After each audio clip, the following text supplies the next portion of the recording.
Halo sahabat cerdas, Assalamualaikum warahmatullahi wabarakatuh.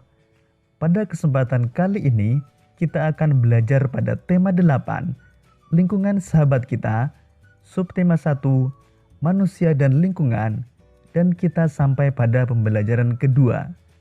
Sahabat cerdas, sebelum kita mulai pembelajaran kita, jangan lupa untuk berdoa terlebih dahulu. Hari itu, Siti dan teman-teman mempelajari lagu baru. Lagu itu berjudul Air Terjun ciptaan Ate Mahmud. Inilah lagu yang dipelajari oleh Siti dan teman-teman. Sahabat cerdas, sekarang pelajarilah lagu Air Terjun hingga kamu dapat menyanyikannya dengan baik dan benar. Kemudian nyanyikan bersama teman-temanmu. Jika perlu, gunakan alat musik yang ada di sekitarmu untuk mengiringi. Perhatikan keselarasan suara dan musik jika kamu menggunakan alat musik. Sahabat cerdas, lagu yang kamu pelajari bercerita tentang air. Air sangat penting bagi kehidupan di bumi. Manusia selalu membutuhkan air dalam kehidupan sehari-hari. Kegunaan air antara lain untuk keperluan rumah tangga, pertanian, industri, dan untuk pembangkit listrik. Begitu besar kebutuhan manusia akan air. Kita bersyukur air senantiasa tersedia di bumi. Oleh karena itu, manusia seharusnya senantiasa bersyukur kepada Tuhan pencipta alam. Sahabat cerdas, tahukah kalian mengapa air selalu tersedia di bumi? Air selalu tersedia di bumi karena air mengalami siklus air. Perhatikan skema proses siklus air berikut ini. Sekarang mari kita pelajari lebih jauh tentang siklus air.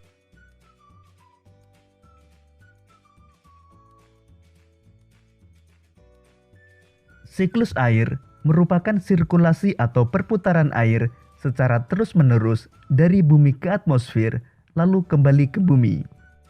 Secara garis besar, siklus air melalui 3 tahapan, yaitu penguapan, pembentukan awan, dan terjadinya hujan. Air di laut, sungai, dan danau menguap karena terkena panas matahari. Proses penguapan tersebut disebut evaporasi. Tumbuhan juga mengeluarkan uap air ke udara akibat panas matahari. Proses penguapan yang berasal dari tumbuhan disebut transpirasi. Uap air dari permukaan bumi akan naik dan berkumpul di udara. Ketika suhu udara turun, uap air akan mengalami pengembunan membentuk titik-titik air. Titik-titik air ini membentuk awan. Proses ini disebut kondensasi. Lalu angin akan membawa awan ke daratan atau dataran tinggi. Titik-titik air di awan selanjutnya akan turun menjadi hujan. Proses tersebut disebut presipitasi. Air hujan akan turun di darat maupun di laut. Air yang berada di sungai akan mengalir ke laut. Namun sebagian air sungai dapat menguap kembali. Air sungai yang menguap membentuk awan bersama dengan uap air dari laut dan tumbuhan. Proses siklus air pun terulang kembali. Sahabat cerdas, demikian tadi penjelasan tentang siklus air. Sekarang cobalah untuk menggambar bagan sederhana untuk menjelaskan siklus air. Berikut ini merupakan contoh bagan sederhana yang menjelaskan siklus air. Sahabat cerdas, air sangat diperlukan bagi kelangsungan hidup di bumi. Semua makhluk hidup membutuhkan air. Banyak cara dilakukan untuk memenuhi kebutuhan akan air. Sekarang mari kita baca cerita tentang air berikut ini. Semut dan beruang. Pada suatu hari, Beri si beruang melihat ke dalam mata air. Beri mengeluh, sepertinya air di mata air ini semakin sedikit saja. Pasti bangsa semut terlalu banyak mengambil air. Berry lalu menundukkan kepala melihat ke tanah dengan teliti. Ah, ia melihat seekor semut hitam berjalan membawa guci mungil di pundak. "Berhenti semut," teriaknya. "Aku tak akan membiarkanmu mengambil air di sumber airku lagi. Kamu sudah terlalu banyak mengambil air. Berhenti atau kucakar kau," ancam Berry beruang.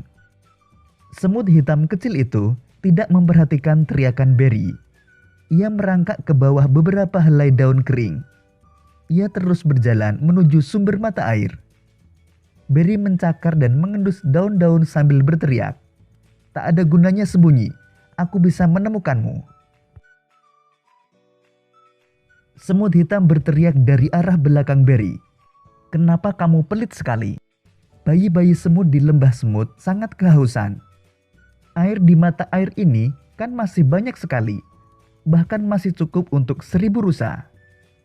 Dengar kataku," geram Berry sambil membalik tubuhnya. "Aku tak akan memberikanmu air lagi. Semua semut dilarang mengambil air di sini lagi." Semut hitam terdiam sebentar. Lalu katanya, "Apa boleh buat kalau kau sudah memutuskan begitu? Tapi aku tetap akan mengambil air untuk bayi-bayi semut di lembah." Berry beruang sangat marah. Namun semut hitam sudah menghilang lagi ke bawah daun-daun kering. Berry mencarinya, tetapi ia tidak melihat apa-apa di rumput. Akhirnya ia kembali dengan jengkel ke sarangnya di dekat pohon oak. Semut-semut yang haus menunggu di lembah semut. Setelah menunggu cukup lama, akhirnya mereka berbaris menuju mata air. Salah satu semut melihat guci air milik semut hitam yang tergeletak di jalan.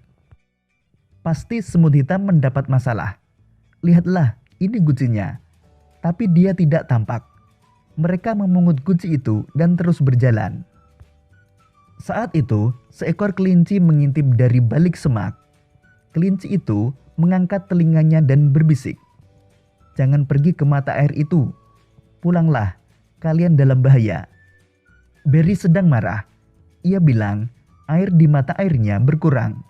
Ia akan mencakar semut-semut yang berani mengambil air dari mata airnya. Akan tetapi, semut-semut itu tidak takut. "Mana beruang itu sekarang?" tanya mereka. "Ia sedang di rumahnya beristirahat," jawab kelinci. Semut-semut itu berbaris seperti tali sepatu di rumput.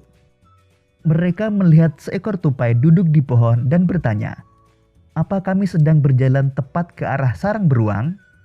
Ya, ini memang jalan ke arah sarangnya," jawab tupai. "Tapi sebaiknya kalian balik ke rumah." Berry beruang dari tadi berteriak terus. Katanya, kalau kalian mengambil air dari mata airnya, ia akan mencakar kalian.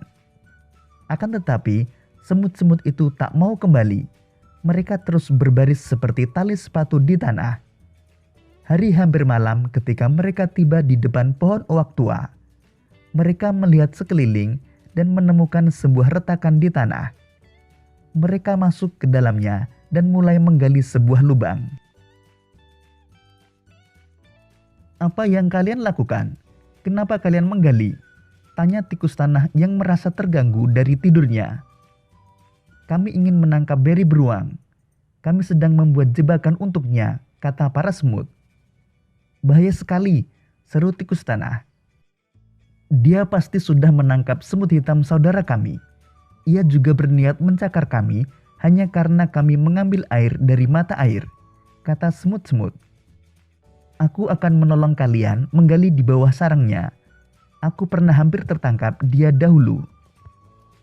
Seharian itu, para semut dan tikus tanah menggali lubang di bawah sarang Berry. Mereka terus menggali selama 10 hari. Berry beruang sama sekali tidak curiga. Suatu malam di hari ke-10, Berry beruang kembali ke sarangnya dengan hati gembira.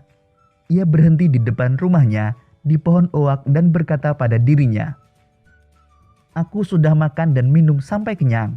Satu-satunya yang bikin aku jengkel adalah semut-semut itu. Mereka masih berani mengambil air dari mata airku. Besok akan aku hancurkan lembah semut itu. akan kucakar mereka dengan cakarku seperti ini." Beri beruang mulai mencakar ke segala arah. Ia menghentakkan kakinya ke lantai sarangnya dan bruk. Lantai sarangnya jebol. Beri beruang jatuh ke lubang di bawah sarangnya. Lubang itulah yang telah digali para semut dan tikus tanah. Beri beruang harus terus tinggal di lubang itu kecuali ada penjaga hutan yang menemukannya. Semut-semut itu akhirnya hidup damai di lembah semut. Saat itu, semut hitam saudara mereka juga sudah kembali ke rumah. Ternyata ia hanya terpeleset di jalan. Jadi, tidak ada yang merusak kebahagiaan mereka sekarang. Para semut dengan bebas pergi mencari makan dan minum di hutan. Sahabat cerdas, demikian tadi cerita tentang semut dan beruang. Sekarang jelaskan peristiwa pada cerita semut dan beruang dengan bahasamu sendiri. Tulislah dalam bahasa Indonesia yang baik dan benar. Perhatikan penggunaan kata-kata baku. Perhatikan pula penggunaan tanda baca yang benar. Demikian tadi sahabat cerdas, pembelajaran kita pada tema 8, subtema 1 dan pembelajaran kedua. Untuk menguji pemahamanmu, kamu dapat mengerjakan latihan soal yang terdapat pada deskripsi video ini. Sampai jumpa pada pembelajaran berikutnya. Tetap semangat dan selamat belajar.